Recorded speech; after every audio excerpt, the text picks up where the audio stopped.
See if these numbers mean anything to you. Okay?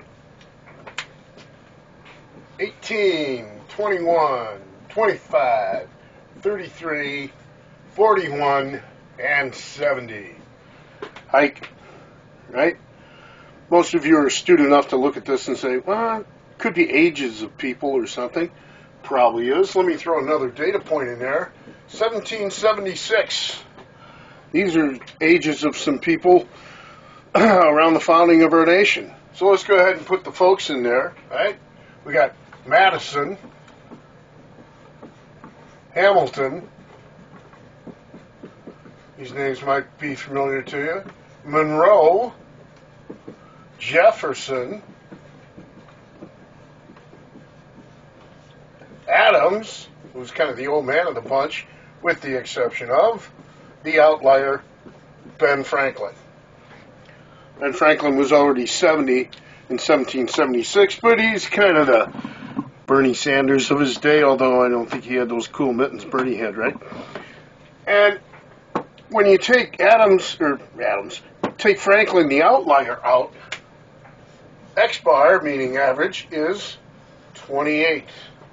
So these five other guys, the average age in 1776 was 28 years old, not 38, 58, or 68, 28 years old. And 13 years later, in 1789, the average age without Franklin was 41. And Franklin thought like a 40-year-old his whole life. I don't think he ever aged.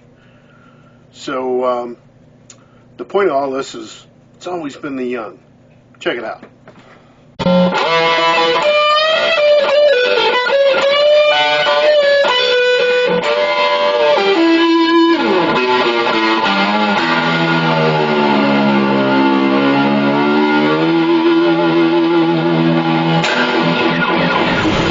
I like that one. Okay, so it always has been the young. This is episode 4 of Unbelieving Scum. Yes, in 1776, the average age of the main founding fathers was 28. 1789, it was 41. So today, in 2023, with the 117th Congress, okay, in the Senate, the average age, 64. Not 28, not 41, 64. Think about it. In the House, the average age is 58. Again, not 28 or 41, 58. How did we go from youthful, daring ideas to old curmudgeons running our world? My message to Generation Z and the millennials is geezers run your country, old white guys like me, okay, in their late 60s, okay? Just as an aside, they're mostly males.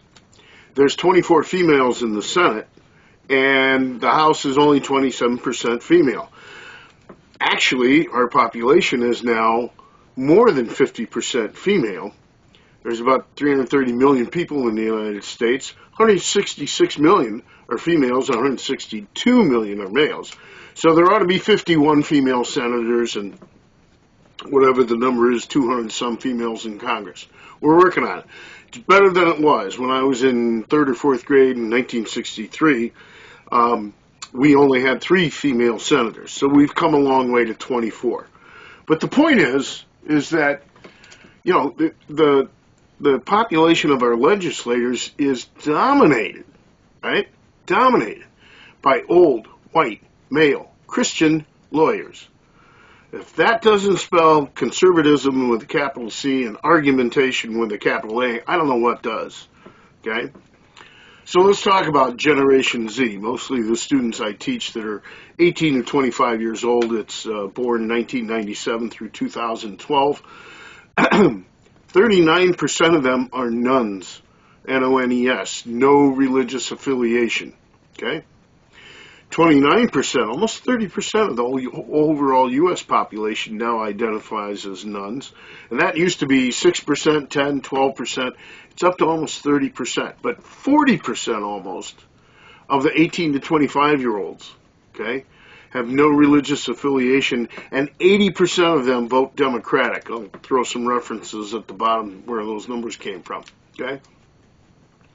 So again, my admonition to Generation Z is get out there and vote. You're very liberal on abortion rights, LGBTQ rights, climate change, gun control, etc. And you have a legislature dominated by old white males in their 60s, 70s, and 80s. No wonder we don't get anywhere on gun control, on etc. Right? You guys really are the future. You can make a difference. The young have always changed the perception of things. Besides our founding fathers being pretty young, look at the Vietnam War protests. A lot of young people involved in that from 1966 through 72, and it changed popular opinion and finally ended the war. The civil rights marchers that were in jail in the early 60s, okay? What a phenomenal thing that was. A lot of those kids that sat at lunch counters where they didn't belong when we had segregated lunch counters, whites only, and young black students, part of Martin Luther King's movement, sitting in those lunch counters knowing they're going to get arrested, maybe beat up, etc. They changed the world. The Civil Rights Act was voted in 1965, right? So it wasn't all young people, but a lot of young people were involved.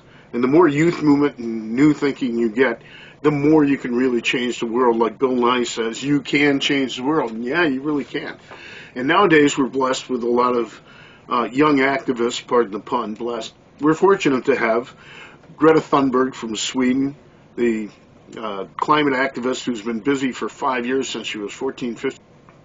Malala Yousafzai, who survived the Taliban assassination attempt and is a champion for women and girls' education all over the world. David Hogg, young man from Florida who survived the Parkland school shooting and is actively out there trying to get things changed on gun control in this crazy United States. So again, get out and vote. Vote in younger, more female, more diverse, more educated, less religious people, and you'll see a lot of change happen. Okay? The young have always changed the world. And I'll do an episode later on science, and a lot of scientists have done their best work when they were younger. Einstein, Darwin, Newton, to name a few. We'll have a whole episode on that one of these days. So, it's definitely could be a youth movement, and the more the young get involved, it's always been the young. Let's make it happen. Thanks for watching. Hope you enjoyed it. Hit the subscribe button if you do. Jump in there on Patreon. Support me any way you can. And we'll see you next time. Adios.